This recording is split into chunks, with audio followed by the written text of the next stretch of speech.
Jenny, Quinton, welcome to Breakfast with Bobsy. Pleasure to you. have you here in our beautiful Coho neighborhood Thank you for inviting on me. such a glorious day. It's beautiful. Hong Kong weather at its best, eh? Mm. I love it. Mm. I love it. Before we begin, I'm going to take my first sip of my first V coffee in over 5 weeks, I think. Yeah. Watch. Okay, let me see if anything's Aroma, going to happen. chocolate on the nose.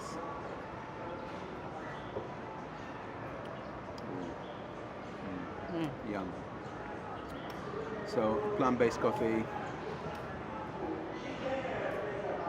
biodegradable, compostable coffee cups, which has become a really big hate of mine in Hong Kong. So as you know, coffee cups can't be recycled because they're 30% plastic. But this is the breakthrough on here, this paper lid. I was actually feeling it before. Yes, that you would. Because it looks like plastic. It does the same job. It's Exactly great. the same job, but it's made from paper. It's the Taiwanese who developed it. So it's the world's first fully paper cup lid. Yay! Unbelievable. That's great. So we're very, very excited about this. So you can have your coffee and not generate waste. That's great. Or bring one of these. Or bring one of these, absolutely. Carry, as you know, carry your coffee cup, your water bottle, your bamboo straw, your cutlery. And this was asked very passionately last night by the audience of the talk I was giving. Yeah. Why don't people bring their own utensils, be it BYOB or BYOC or whatever it is? Why don't restaurants offer discounts instead of giving us a hard time for wanting to give lunch boxes? And they were very passionate.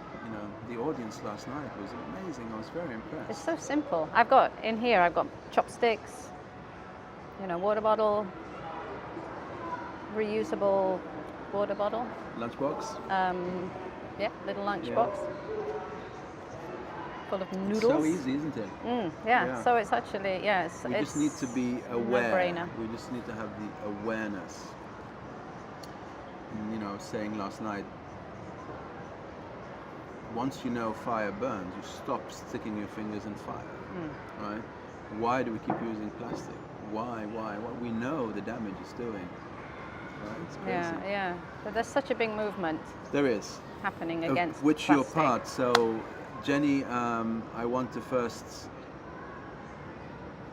congratulate you, if that's the right words, on being a pioneer of this movement in Hong Kong and being a rock of consistency, dedication, commitment, compassion, Maybe love. maybe a clod.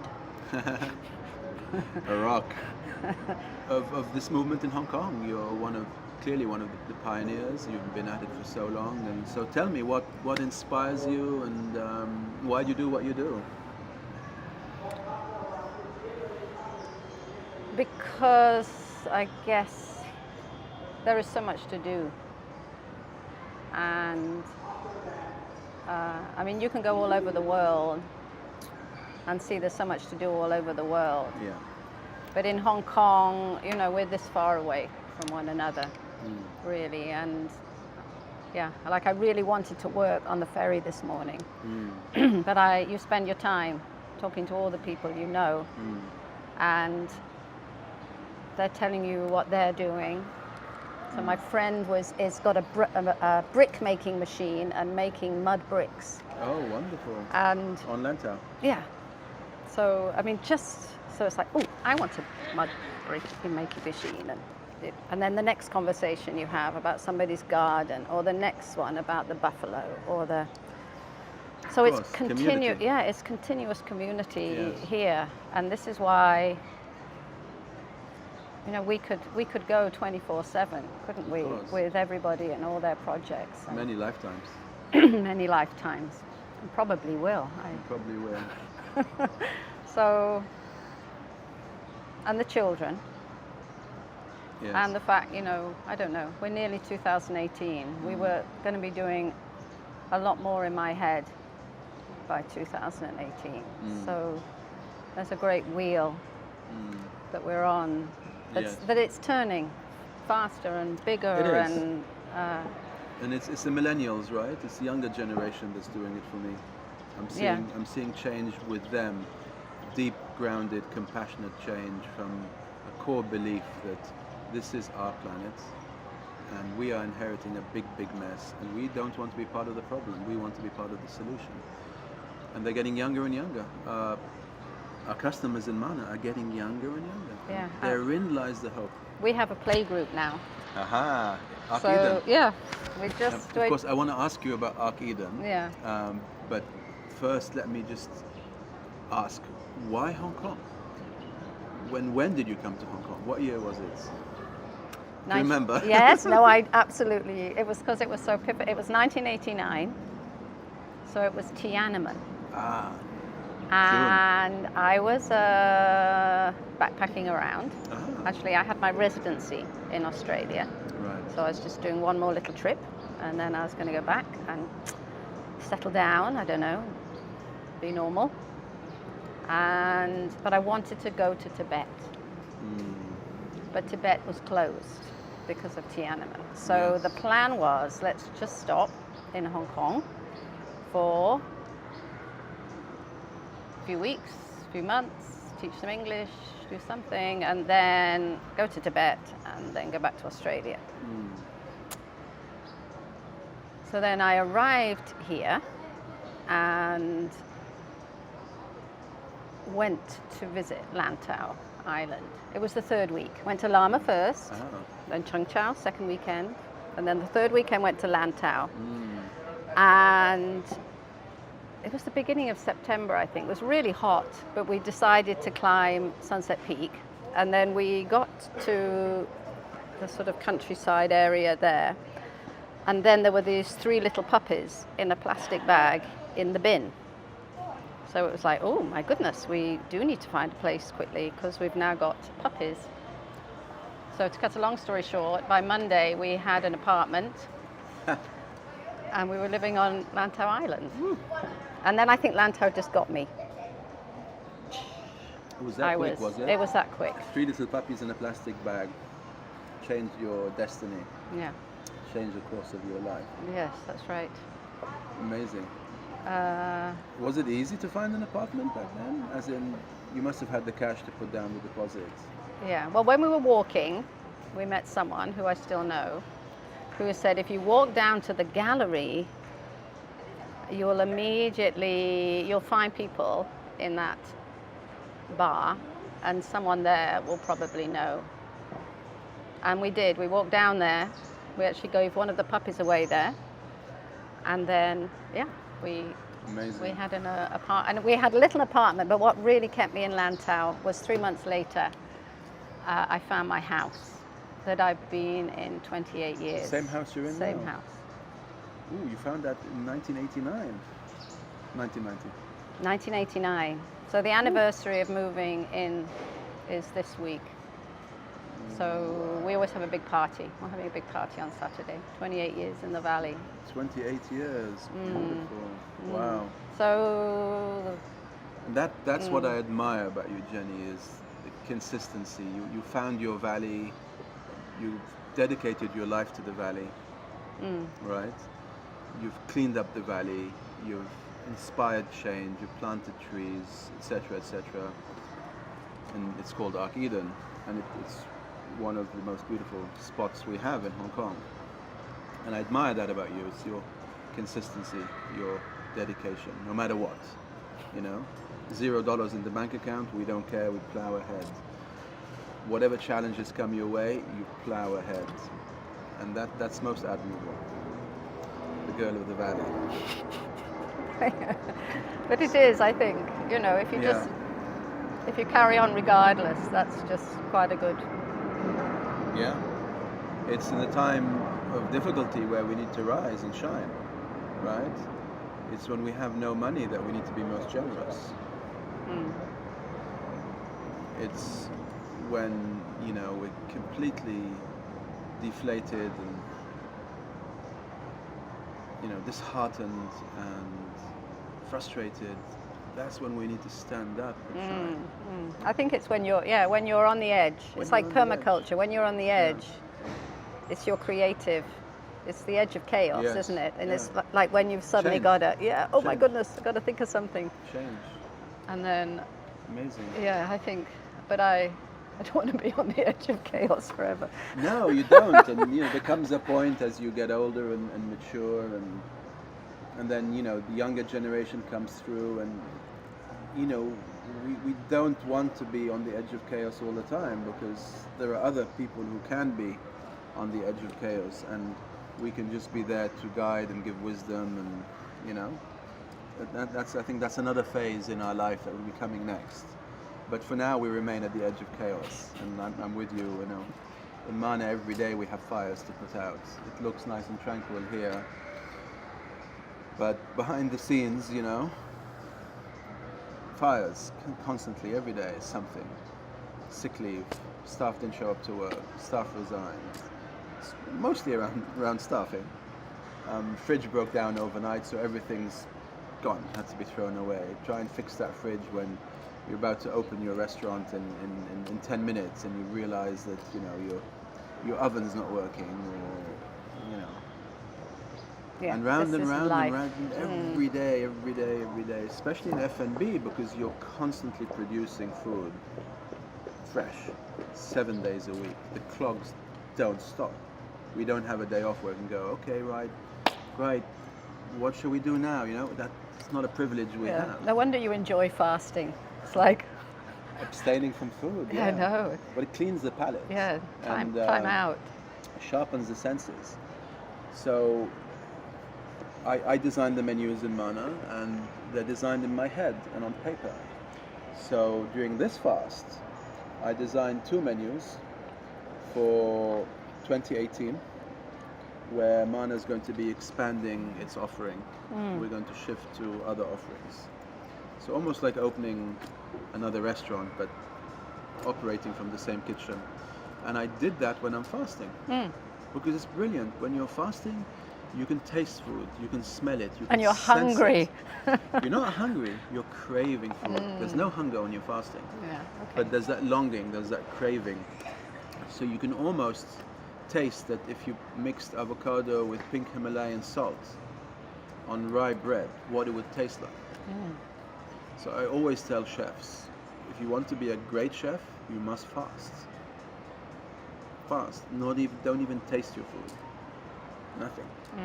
And they're like, but that's crazy, and I'll be hungry, and I can't work when I'm hungry. And I'm like, when you're fasting, your body moves into another mechanism. It's inherent within us. It's a dormant power that lies within the human frame, and it's the most powerful tool we have at our disposal. Should you encounter illness or be feeling under the weather, or you fast, and your body reboots itself. You cleanse, you detox, but it's a lot more than that. It's not just physical relief. It's not you just losing weight and feeling refreshed, and there's a lot more going on. And I think it's really good for you to try things It you humbles you. haven't tried Absolutely. before as well, because And it humbles you. It humbles you, makes you realize how addicted we are to food. And our cravings are addictions, they're not real. Why? Because during the fast you're craving, you smell chips and you go, oh my God, I can't wait to eat chips. But when you come off your fast and it's time to eat chips, you're like, oh, I could take it or leave it. You cut away your addiction. It's the most powerful thing, and I highly recommend we all fast. Once a year at least, twice or thrice if we can. And it's good to cut away your addictions, because they hold us. Whoops. They hold us hostage. I need to hold myself. They hold us hostage. And yeah, you can. So 1989, for me, that's the most powerful year in my existence as well. It was a massive turning point for me, because of this book here by the late Willis Harman, Global Mind Change. Oh yeah. This book, I was blessed to have received it, and I read it, and it connected all the dots for me. And everything in this book has come to pass. And it was written in 1988. So I credit Willis Harmon as my inspiration, as my teacher, as my... So talking of turning points, when was yours, Jenny? When was your eureka moment? Your first one? Yes. It was... Yeah, so things happened very quickly when I went to live in Hong Kong, Yeah. such is the pace of life. As they do. So like 6 dogs and 2 babies later, living in the house.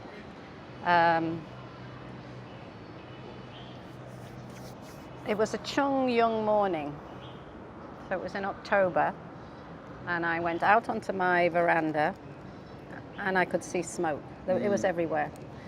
There was a fire at the front, there was a fire to the left, there was one behind that, there was another one, there was one behind. So that was the one I couldn't see. But then, so I had no idea what was going on. Yes. I sort of had a little thing like, oh, this is why there are no trees, though, because I sort of thought it was just a bit like Scotland, you know. So then,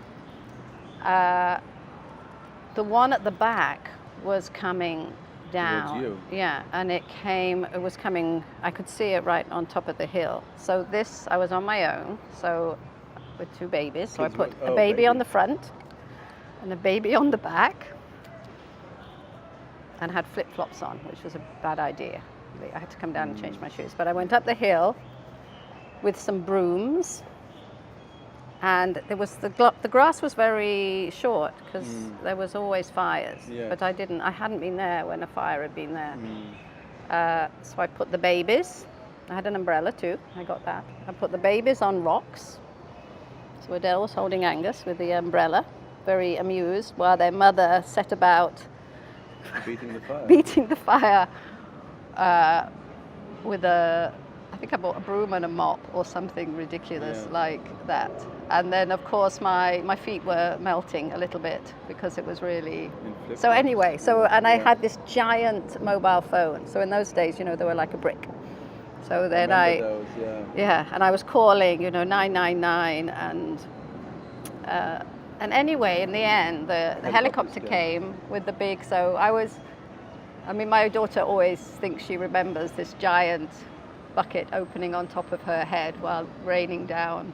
They dropped water on you. And they dropped water. Could they see you? Probably not. I don't really know. Yeah. It's a bit of it, but that was my Wow. moment when I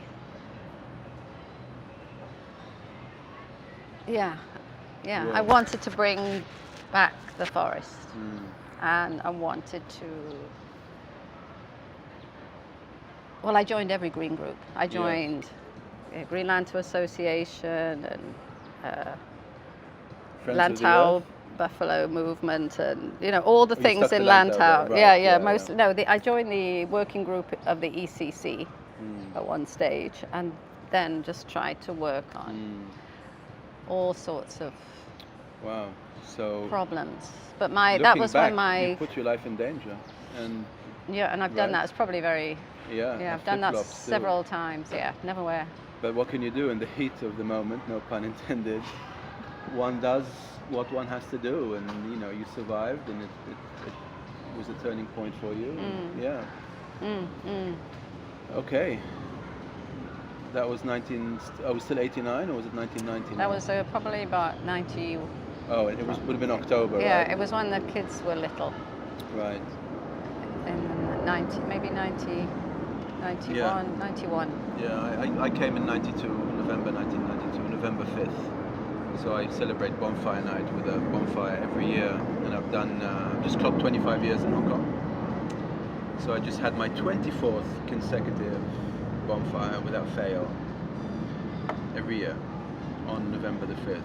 Doesn't matter if it's a Monday or a Sunday, and I love celebrating landmarks. So November the 5th for me is more like a birthday and a new year combined in one. And remembrance is important, to remember our cultures, to remember our heritage, You know, the past or our heritage, our culture is very powerful. You know. Yeah, I do that. This And time of year is a for big. you, probably the same. You know, you celebrate one more year in the valley, right? Yeah. That's a landmark. That's an achievement. That's a milestone. Yeah, and 28 years is the Full moon. fourth. Yeah, well, it's the fourth set of 7 bells Yes. in my. So I tend to do things in sevens. Right. So this is the Ooh. end of one era and the beginning of another. Another cycle. And Seven, it yes. feels like it too, because I've been Yeah. having quite a few Yeah. eurekas in the last few months. Okay, so Yeah. I want to talk about the essence of the feminine and the shift in consciousness that humanity's been going through for a very long time now, and some of us have been aware of it longer than others. Some of us are just waking up to it and realizing, you know, there is a transformation happening. And there's no doubt that this transformation is led by the feminine right now. I'm not just talking about emancipation of women and women's rights and women's lib. I'm talking about the essence of the feminine. Compassion, nurturing, Mother Nature, the earth, holistic thinking, connecting all the dots, intuition, right? These are, doesn't matter if you're a man or a woman, we are utilizing the right side of our brain and not just the left side of the brain, which has got us into this mess in the first place.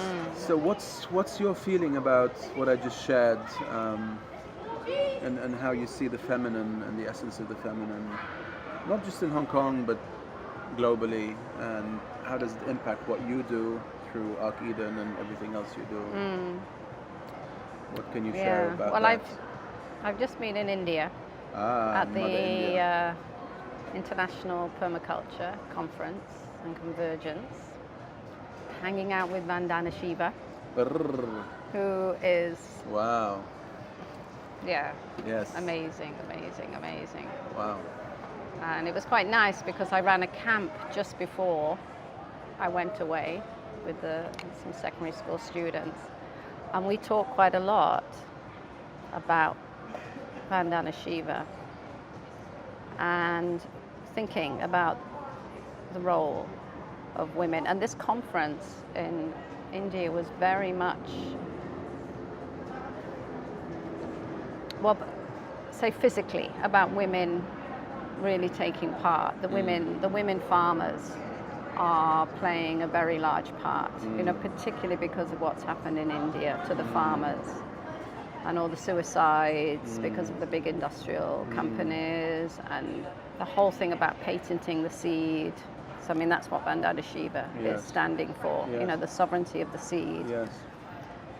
which is very women. Absolutely. And her band of women who are Eco warriors. very, she is such a powerful, eloquent. Had you met before? No. Hence you're inspired by seeds. I'm always, you know, I just love, seeds. I think I plant things in my sleep, actually, which is a bit worrying. May your dreams come true. But they, and just bringing back. But the whole idea, one of the biggest things that happened to me with my garden was, you know, because it is a completely beautiful place where I live, but I sit in my garden and I'm a little bit like, you know, we need to do this, we need to do that, but I decided one day I keep criticizing my garden. You know, I need to just come down and tell the garden how beautiful it is. Indeed. And this was another big changing moment for me, because this was about a year ago. I wanted to stop flicking bugs because I love them, but now I get a leaf so that was my two things. It seems quite small, but the garden has just been the most bountiful. Yes. And it's the thing about, like, if you have children, you mustn't slander them. Even in your head, you have to trust them. And so then it was like trusting the bug, not to bite you, give it enough time to, trusting the garden to grow, trusting the children, trusting the people. So it's this, you have it in your heart. If Trust you really have is a it, then feminine element, isn't it? Trust. I think so. I'm not sure, but it's Yeah. it's that essence now that all we really have to do is believe. Yes. It's, to me, that it's all Trust. going to be all right, Yes. and then that there will be enough time. That, I like the point you mentioned about admiring our work as opposed to criticizing our work, because there always is work to do. Same in Gaia Valley. I go to Gaia Valley and go, oh my God, that fence needs fixing. Oh my God, what happened to the papaya trees, As opposed to learning, and we have to learn this, going, wow, I see the beauty. I admire the beauty. I feel the beauty. I take pride in what I've accomplished or we've accomplished. But we need to train our minds to do that, because there's always work to do. There'll never not I know, be work it to will do. never run out. But just coming back to the essence of the feminine. So that nurturing love, Yes. no matter what, is very important. Yes. You can, it's also important to, if something's going wrong, to be able to point out, because that's compassionate too. Yes. But if you are holding that nurturing essence, it's very easy for you also to, act in a proactive way like that. Yeah. So this was one of my big learnings. Yeah. My favorite 3 words in the English language, besides cup of tea, or let's put the kettle on, is trust. And the second one is trust. And the third one is trust, with a capital T. Because without trust, we have no power. To wake up in the morning and trust what will be, what will happen, and I will be there to greet it, come what may, and to trust that this is my destiny, and this is what I need to do, and this is coming to me so I can grow and learn and teach others, right? That's what they say for And sure. how can you learn trust? I'm not sure it's something that can be taught. I think trust has to come from a deep insight and from our power of intuition, our muscle of intuition. And I think trust comes through experience, which has grown into knowledge, which is on the way to becoming wisdom. Because the wise trust. And if you look at all the great people, they've all had that trust, come what may. And that's what helped them change the world. It's not PhDs or it's not money in the bank. It's their trust in God, in Mother Universe.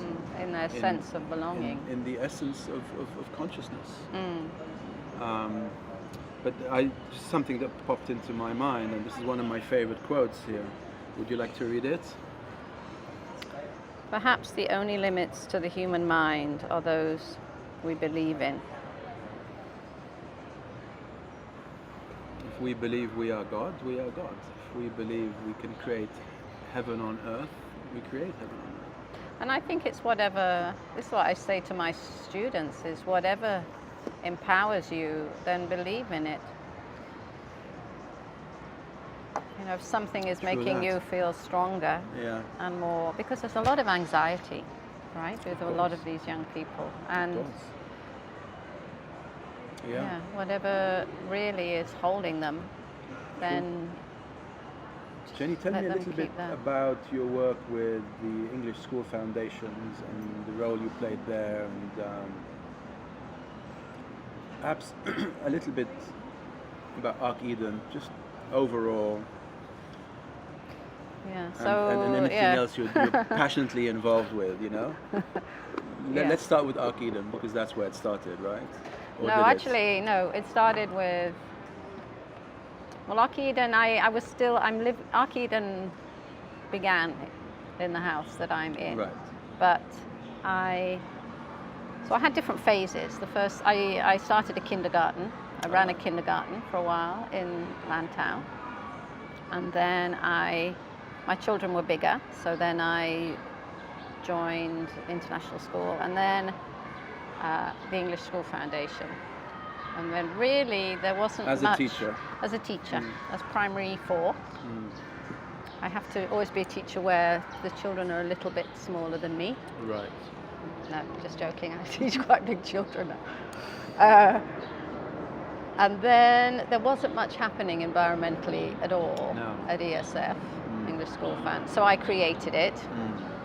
I mean, I did things like bringing plants in. I just bring every day from the valley, a little plant would come in, you know, in the office, in the bathroom, my principal used to say, "Oh my God, Mrs. Quinton." He used to call me Mrs. Quinton, although I wasn't Mrs. Quinton.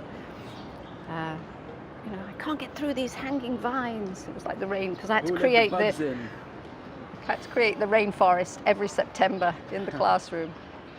So then eventually I became the chair of the environment group. Right. And then trying to put all the different environmental systems into the school.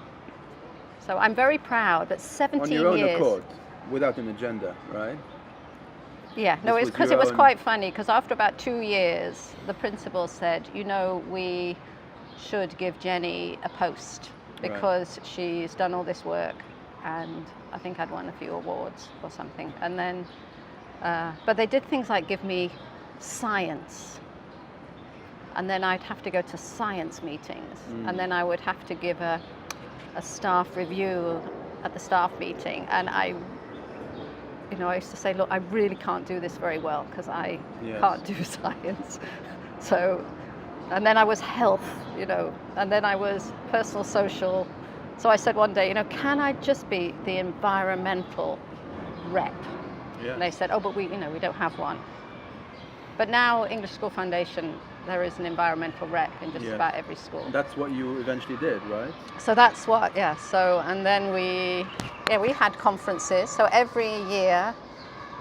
So then I left ESF after 9 years because... What year is this now, roughly? 2006. Oh, okay. 2000, and that was really because I didn't think... There's 2 reasons. One, I didn't think environment really could work inside. You had to go outside. You had to be in nature. Yes. So my thing was, because I'd invented all these field trips for other people to do, I suddenly thought, well, actually, I could do those field trips. Because I, have invented them. And so bring them to Ark Eden. I know. Well, eventually, that was what it became. Although it was never supposed to be the house. I did have I was looking for buildings. In fact, my dream was all those old rural schools and those old villages and everything all over Hong Kong. These could be field centres. Yes. These could be, if we... gems. Yes, and actually they could all have a different essence. So one in the hills could be for the trees, one by the sea could be for marine, one in an organic farm could be like a whole enterprise of farming and the restaurant. And we could just create anything we wanted. We could be as wildly crazy and creative as and children could actually learn the skills that they need to learn firsthand. Yes. So I was actually looking at, particularly at the beginning, at old rural schools. I was plotting and planning in my brain. Although I didn't have a plan. I actually only had one program. I only had one program that I thought I was going to run, but I realized when I started I made up 25, in the first year, because people would say things like, "Do you do organic farming?" And I would say, "Yes." "Quick, make an organic farm." And just like that, And eventually you managed to get most of the old buildings in the valley, right? You So still now have them we- across the stream? Yeah, so now, yeah, we've got 3. Right. We've got 3, and we more or less using, yeah, the rest. So for a while, I was the environmental chair for ESF 10 years after leaving. Just really because Chris Durbin kept saying, Jenny, 1 more year. And I would say, just 1 more year, 1 more year, yes, 1 more year. And then we'd go on like this. And it was Yes. great because Yes.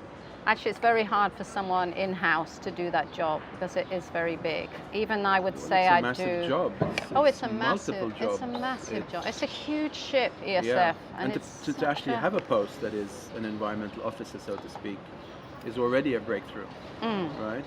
Because not long ago there was no such thing, you know. Yeah. The I mean, environment now then there is was no one on separate that from post us. now. Oh, actually. really? Yeah, because I stopped doing it, and it's. Ooh. But there Oh, is. okay. Yeah, That's odd. yeah. There should be someone at the top in that organisation. It's Yes. too big for them not to have somebody, and not 3 days a month. Someone who, I mean, even if you had a full-time job, you could be working Yes. from And dawn till tell dusk. me about the trees you've been planting over the years. Yeah. Has it mostly been around the valley and in the hills above in Lantau? Yeah, Yes. yeah. Well, so I started planting trees when The fires as came. soon as when the fires came. But then I didn't realize I was planting non-natives. Right, we all did that. We all did that, yeah. Mm. And they kept burning down. I think I was with CLP or something one year when someone said, have you planted trees here before? And I meant Hong Kong, but Yeah. actually I planted trees 3 times on that same site. That was the 3rd time, because both times they'd burnt down. So when I said yes twice before, I meant twice before here where Right. we're So Yes. they kept burning for quite a long time. But then I worked with Paul Melson, who is a marvellous tree planter on Lantau. How is he these days? He's okay. He has a lot to do. Yes. Because it's a big job, because he's planting on top of a cemetery, of course. So he lost, a few years ago, he lost like 5 years worth of his work. Someone deliberately burned them down? Well, he would, I mean, often it's carelessness. Yes. But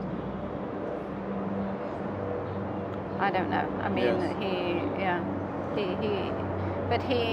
it was a shame, because Yeah. the government also have created a big fire break to protect, but the fire had gone round the side of the fire break. And on that particular day, we were up on the hills fighting fire, but we were fighting because we're in the same valley. Yes. Paul is one end and we're the other end. So we were actually stopping the fire get to our side. Yes. So, but actually, you know, one of the dangers is these Chinese lanterns that are illegal, Yes. but you can buy them at any shop. I mean, just one of those lanterns landing on the trees up there, and all of our life's work would be gone. So, do you want to Yeah, put a plug to not Two use times those? a year where, you know, my blood pressure goes up. Chungyung and Qingming. Qingming, famous Qingming. And both times of the year there's, you know, threat of fire because it's been dry, right? Yeah. Yeah, it's every year it's that those 2 days come, and I pray for Rain. awareness or rain, you know, and touch wood on Lamma we've done very well. We haven't had a fire up in the forest, Lamma forest, since 1970. Wait a minute, let me get the dates. Since 1998. Wow. We started planting the Lamma forest in 1997, and then I had a eureka moment and realized that if we come back the next year and plant trees in the same area, instead of going to Quarry Bay or Lantau, and then the year after that, and we consistently plant trees in one area, lo and behold, one day there'll be a forest. So that was another small eureka moment for me. But then 1989 came along, it was October, and careless family, just Not 1989, 1998. 1998. Sorry, yeah. 1998, the year after the handover. A careless family from one particular grave set fire to the entire forest. It was bone dry, and it was a massive forest. We have a lot of photos. We were up there with fire beaters, really putting our lives, one could argue, in danger. And then fire brigades were up there, and the fire was just way too big.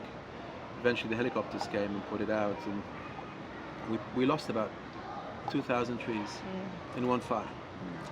And this was a fledgling forest that was in its early days, and that was a massive blow. But that also motivated us to continue planting. Now today we have a thriving, self-seeding, self-generating, beautiful forest full of wild boars.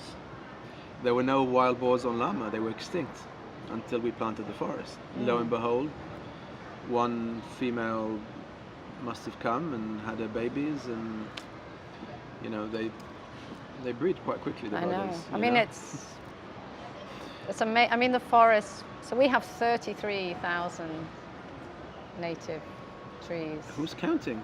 Oh, well, we are counting, yeah. We have to, 33,000. because we have to label them. So there's about I think we've got 112 species now, which is pretty, I mean, all babies. You have trails? Still, and trails. And these are trails that you keep open.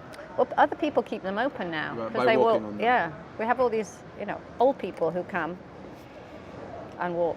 Because they Beautiful. come up past the office often on a Monday morning in the winter. We haven't had them for a while, but they Right. would, hello, and then they would go. Nice. And they would go up, and they would never come down. Where did they go? So they make their own little trails. So actually, it's beautiful up there Nice. now. This time I visited. Now's the time of the year to visit, right? Yeah. Yeah, I'd love to come You and can visit. come and stay at the house. I'd love to. Darshan.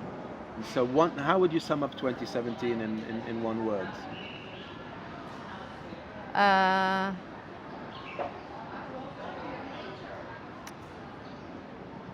Movement? It was actually quite life-changing, 2017 Life-changing? to me. Brilliant. And how do you feel about 2018, if you can preempt? What's your feeling about 2018? If you can Yes. put it into one It's word. going to be very energetic. Energetic. Movement. Good. And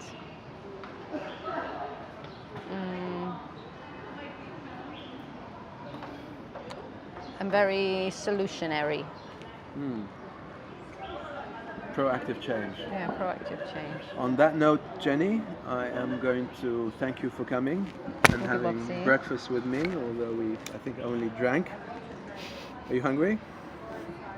A little bit. Food's over there.